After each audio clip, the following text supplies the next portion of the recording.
Hi, welcome to this video where I will show you how you can install Vitals on your Shopify store.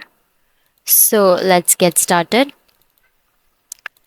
First of all, you have to sign in to your Shopify store and then open your Shopify dashboard. Then after that, from the left menu bar, you have to click on the apps button. And after that, click on the recommendation button. After clicking on recommendation, click on Shopify App Store to open the App Store. And now search for Vitals, Vitals.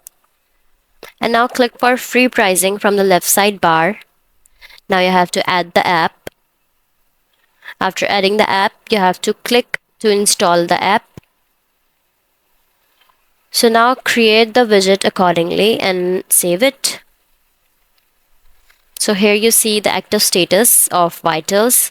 And now open your website and see the recommendations on your website. So that's how you will install Vitals on Shopify. That's all for this video. If you find this video helpful, please like and subscribe to our channel, and thank you for watching.